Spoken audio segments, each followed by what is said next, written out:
কাদের সিদ্দিকী এটা আপাদমস্তক দেশের শত্রু, এ নাকি বঙ্গবীর, এটা ভুয়া বঙ্গবীর।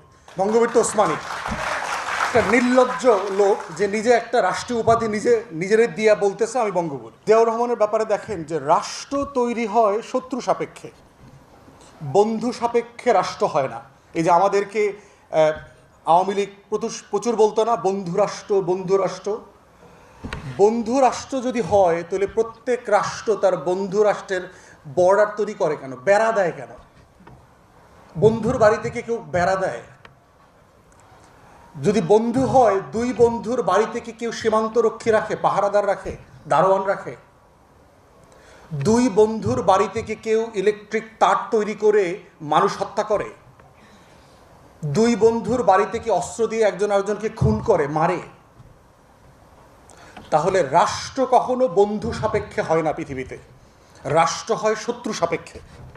এবং শত্রু সাপেক্ষে রাষ্ট্র হয় বলেই রাষ্ট্রের সভরেন্টি রক্ষা করবার জন্য সীমান্তে তার দিতে হয়, সীমান্তে পাহারাদার বসাইতে হয়, ওই পাহারাদারদের হাতে অস্ত্র দিতে হয়। অতএব সেই শত্রু সাপেক্ষের রাষ্ট্রের রাজনীতি হচ্ছে জিয়াউর রহমান ধারণ করেছেন। কিভাবে ধারণ করেছেন দেখেন। সাইদ আবদুল্লাহ প্রায় বলেছে, অল্প একটু বলে নাই, যে পানি ইস্যু, গঙ্গার পানি ইস্যু নিয়ে ফারাক্কা মার্চ হইল আপনার ৭৬ মে মাসে সম্ভবত। ওই বছর কিন্তু জিয়াউর রহমান জাতিসংঘে গিয়ে ইন্টারন্যাশনাল ফোরামে for the first time Ganga issue raise করেছেন, despite Indian opposition. India seriously oppose করেছে এটার ব্যাপারে, তারপরে উনি ইন্টারন্যাশনাল ফোরামে এটা তুলেছেন। এবং তোলার কারণে যেটা হয়েছে, পরের বছর ভারত চুক্তি করতে বাধ্য করছে on the terms of Bangladesh. বাংলাদেশের শর্তে ভারতকে পানি চুক্তি করতে হয়েছে, গ্যারান্টি ক্লোজ সহকারে, যেটা আওয়ামী লীগও করতে পারে নাই বন্ধু রাষ্ট্র থাকার পরেও। জিয়াউর রহমান পারছে। জিয়াউর রহমানের রাজনীতি কি দেখেন। রোহিঙ্গাদের ইনফ্লাক্স হইল আপনার ৭৭-এ, ওখানে আরাকানে ক্র্যাকডাউন হয়েছে, লক্ষ লক্ষ রোহিঙ্গারা চলে আসছে এখানে, এই ১৭ সালের মতো আর কি, বহুবার হয়েছে। জিয়াউর রহমান সিম্পলি বলছেন, ডেডলাইন দিয়ে বলছেন, জাতিসংঘে গিয়ে বলছেন যে আপনারা এটা ফেরায় নেন, ফেরায় না নিলে আমি এই যে লাখ লাখ রোহিঙ্গারা আসতেছে না, আমি সবাইকে অস্ত্র দিব, ট্রেনিং দেব, এরপরে আপনার দেশ দখল করার ব্যবস্থা করব। জাতিসংঘের মধ্যস্থতায় যে কয়জন রোহিঙ্গা আসছিল সবাইকে বার্মা ফেরত নিয়ে গেছে। আমরা পারি নাই কেন?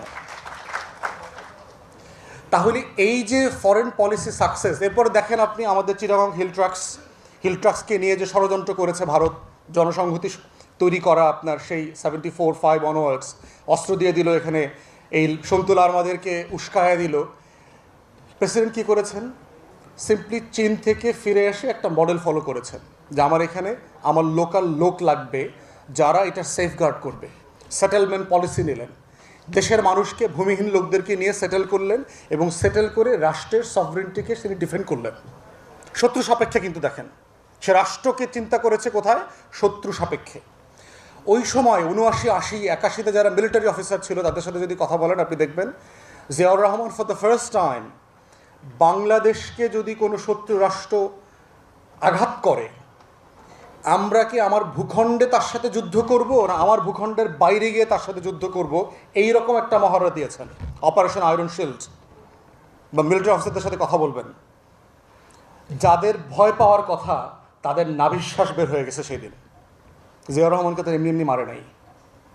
তাহলে সেই জায়গায় বুঝতে হবে, আজকে যারা আমরা নতুন করে রাষ্ট্রের রূপান্তরের কথা বলছি, বিনির্মাণের কথা বলছি, সেখানে প্রত্যেক দিন আমাকে মাথায় রাখতে হবে যে আমার স্বাধীনতার শত্রু কারা, আমার সভরেন্টির এনিমিস কারা।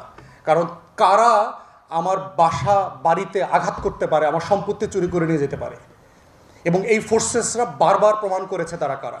আপনি দেখেন ৭৫-এর পরে পুরো আমাদের সীমান্ত জুড়ে ভারত ফোর্স লালায়া দিয়েছে। এই সকল কাদের সিদ্দিকী এটা আপাদমস্তক দেশের শত্রু, এ নাকি বঙ্গবীর, এটা ভুয়া বঙ্গবীর।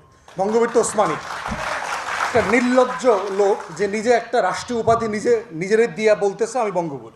এটা রাষ্ট্র অলরেডি ওসমানীকে দিয়ে দিচ্ছে। তো সেই লোক হাজার হাজার লোক ট্রেনিং নিয়ে ভারতের অস্ত্রে আমার পুরো সীমান্তকে অস্থির করে ফেলেছে।